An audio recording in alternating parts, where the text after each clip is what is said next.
If you don't know this already, there are people out there whose financial choices have made them walking, talking money machines. Their bank accounts? Your head would spin from the sheer size of the numbers. So, most people look at them and think, wow, they must be born with a special talent for getting rich. But they are not magically gifted in the art of making money. What they do possess are practices, strategies, and a mindset that enable them to stay ahead of their rivals. And who better to learn this from than Steve Ballmer, a man with billions of dollars who went from being an assistant to one of America's wealthiest individuals. I'm Mr. Sticks A. Stocks, your host for today. So, how did he accomplish this?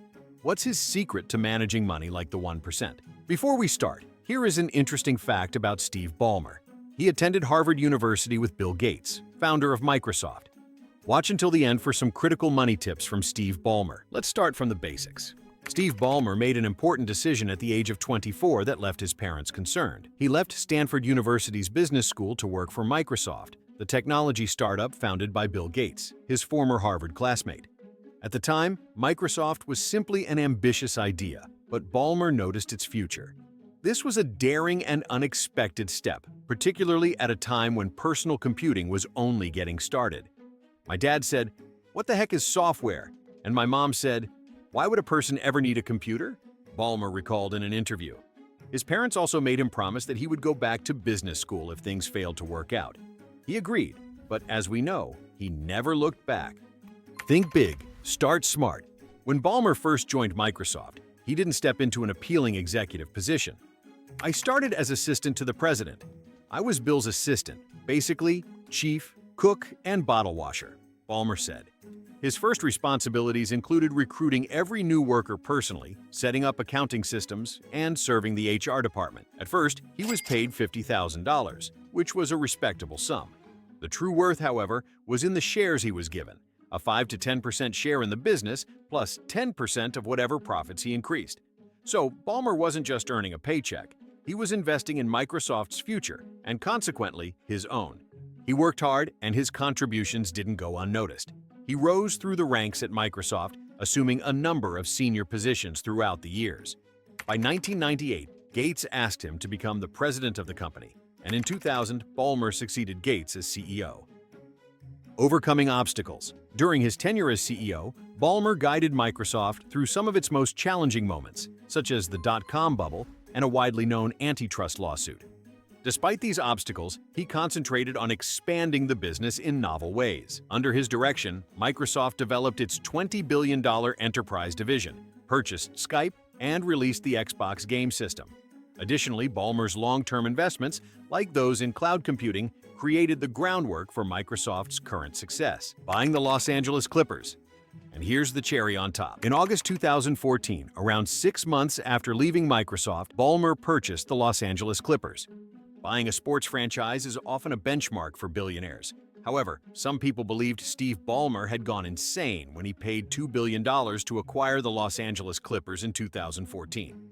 $2 billion was, after all, a record amount at the time, especially for a basketball club that wasn't even appreciated in its own city. But Ballmer had a different perspective. He invested hundreds of millions after taking control to improve everything from the team's facilities to the fan experience. And the outcome? The Clippers are now among the most valued teams in the NBA. The Clippers are currently listed as the 5th most valuable NBA team, with a value of $5.5 billion. So, what's the conclusion? Money follows passion. Ballmer didn't just throw cash at the Clippers, he treated it like a business investment. Creating long-term value was his main goal, and he wasn't scared to work hard to realize that goal, having the 1% mindset. Now, here's a harsh truth.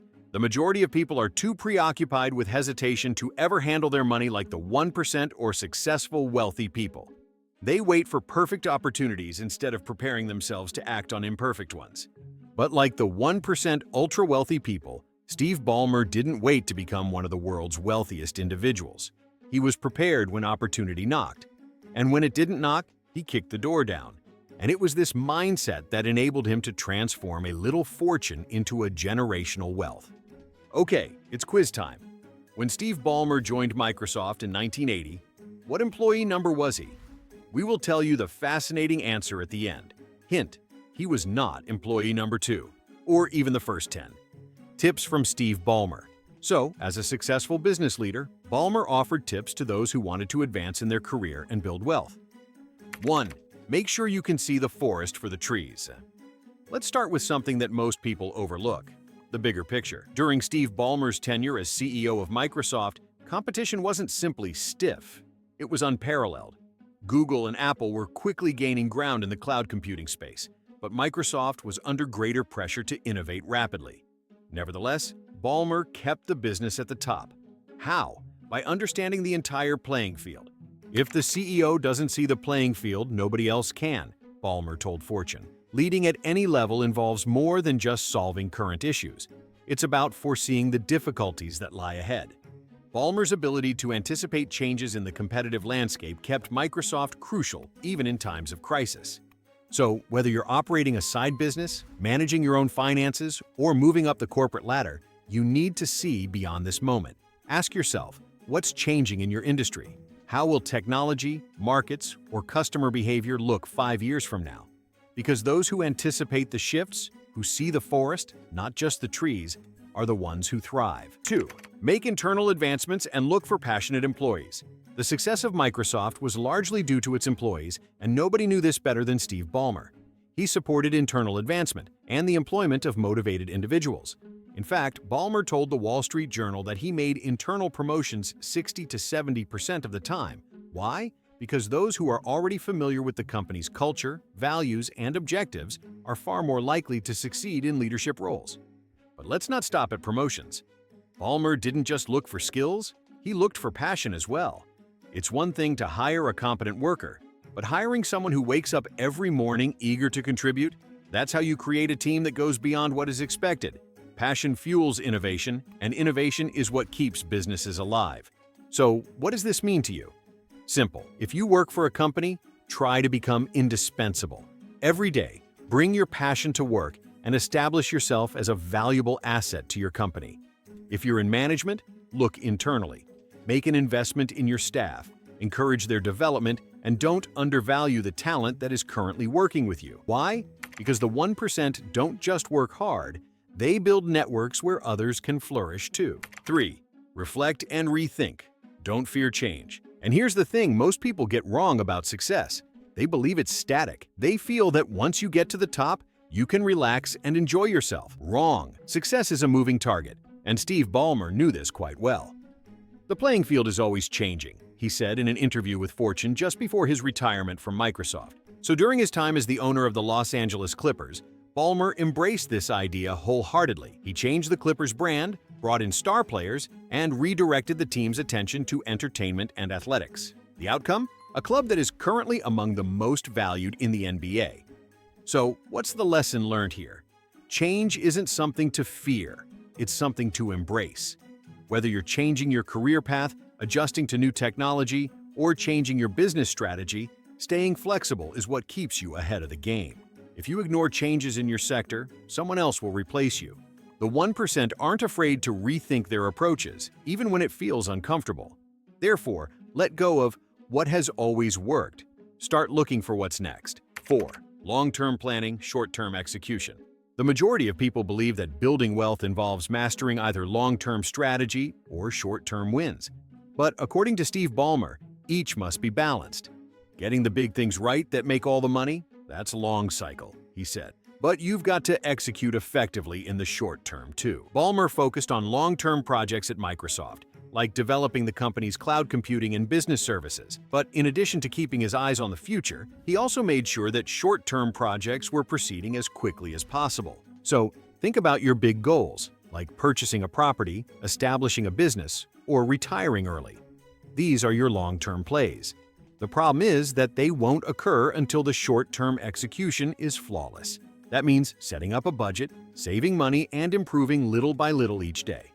That's what the successful 1% do. 5. Admit you don't know what you don't know. Now, here's a humbling truth. You don't know everything. And Steve Ballmer? He didn't hesitate to acknowledge it. You don't know what you don't know, he said, reflecting on his journey as CEO. Although Ballmer was well-versed in business when he took over Microsoft, but leading a tech company meant diving deep into the technology itself. So, What did Ballmer do? He learned. He surrounded himself with IT specialists and tried to learn as much as he could. And the outcome?